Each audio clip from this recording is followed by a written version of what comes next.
Today's Expert Process Podcast. Do you know that it takes 10,000 hours to master any subject? Welcome to the Expert Process Podcast, where we cut the time to mastery in half with our seasoned pros. And now, from Atlanta, Georgia, broadcasting worldwide. Here's your resident expert, Durante Smith. Hey guys, Durante here with the Expert Process Podcast. Coming back to you, I think, what is it, the fifth or sixth time, seventh, eighth? I don't know. I'm tired. I'm exhausted. And it has been a terrific run. I'm sitting here with, to be honest with you, she is animation royalty. She's been around the business for, I don't know how many years, about 35 years. 35 years. So what I want to say is this. I feel honored, I feel blessed, and just an extreme pleasure to be sitting here with Mrs. Jean Thoren. But I want to say this, she's giving me her time because she understands that you guys are important, and I understand that you guys are important, but most importantly, she has something I think you all need to know. So let me give a formal introduction to Mrs. Jean Thoren with Animation Magazine. Thank you so much. I appreciate you being here. Love being here, Durante. Yes, ma'am. So we're going to get into it. Here's the thing I want you guys to know. This is the most interesting lady here at the show. She has stories upon stories upon stories. We are now in negotiations of me doing her life story. So let me know when you're ready for that. It's my third time pitching her on that. Hopefully she's going to bite. So, well, what we're going to do Nobody thinks their own life is interesting. No, your life is incredible. It's just, anyway, we're going to get into it. So, Jean, tell us, how did you get into animation? How did you get into the business? So the business found me through marriage. My ex-husband, Terry Thoren, was a visionary of, he taught film in college, and I was a design major. He was working for Landmark Theater Corporation, which is an art theater corporation, as their district manager in Denver. But he was always, I love Terry because he was so creative and so energetic, you know? So at the time, Terry just dedicated to film. So he hooked up with one of his ex-employees, employers, Bill Pence. And Bill Pence owned the Landmark Theater, not Landmark Theater, the Flick Theater of Larimer Square in Denver. And he was the guy that started the Telluride Film Festival. So Terry was involved with the first 5 years of working on the Telluride Film Festival for Bill. In the meantime, he was also working for Landmark Theater Corporation, which was based in LA. And he, in the process of seeing, and then eventually he booked the calendars for the Landmark Theaters, which were a different double feature every night. He saw the Tourneys of Animation, and the Tourneys of Animation were compilations of animated shorts that came from a group of guys from Annecy who wanted people to see the animated shorts that were coming out of festivals around the world, and typically you would not be able to do that. There was no place to see them.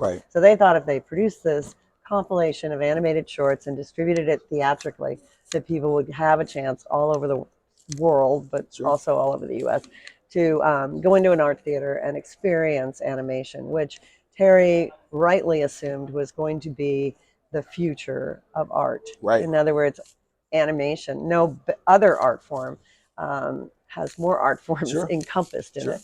Writing, acting, drawing, sculpture, computer technology, you know, it just goes on and on with animation, music. Now, this was when? Like what year? This was in, well, we were in college in the 70s. And we moved to LA for him to be booking the Landmark Theater's calendars, lots of them, in 1979. And I was a designer working on interior design projects. I had my own business in Denver. Wasn't really excited about moving to LA because I was set up there and had started this company with a good friend of mine. Doing restaurants and a lot of commercial entities for design. Moved to LA. I got a job in doing big office building design downtown. It was the only job I could find. And Terry went off to work for Landmark. And so over the next few years, we lived around different places in LA. We lived in Studio City. We lived right down in the Miracle Mile area. He was working on Barrington Olympic, and I was doing this job until I started having children. And at which point, my boss, I had several pregnancies while I was doing that, and he's like, "You can't wear a hard hat and be on the top of a building, with pregnancy and all that stuff." So I started working for Terry, distributing, and we had a distribution company called Expanded Entertainment, and I was helping distribute art films from Italy, and then eventually the Tornays of Animation. Gotcha. So we used to make the Tornays, and they were distributed on tape, theatrically, 16 millimeter and 8 millimeter at schools and in art houses. They were on Bravo, which is still around, a TV show that would put in arts, entertainment, and theaters, schools, tape, and Bravo TV. Got it. So anyway, kind of successful, and holding its own. Not a hugely big money-making project, but he was booking the theaters for Landmark. He started Expanded Entertainment, distribution company, and eventually, as a couple and individually, he was running around the world picking up animated shorts at all these festivals. There was Ghent, Hiroshima, Zagreb, Annecy, Ottawa. There was no animation festival in the United States. He had also been one of the partners that started the Denver Film Festival. So he knew how to do film festivals. Sure. And so one thing led to another, because he knew how to do a film festival and there was no animation festival in the United States, decided that he was going to start an animation festival in Los Angeles. He had all the connections. And he had connections because we could screen the festival theater in his theaters, which was the New Art Theater for one of them, and at the Wadsworth, which was the Veterans Administration building. So the first festival was there. The second festival, we were every other year from Annecy. The second festival was the one where the magazine was the souvenir program. And people in the early 80s didn't have internet. It's hard for most people to understand, but there were no computers and no internet, and computer animation was really new, and just coming out.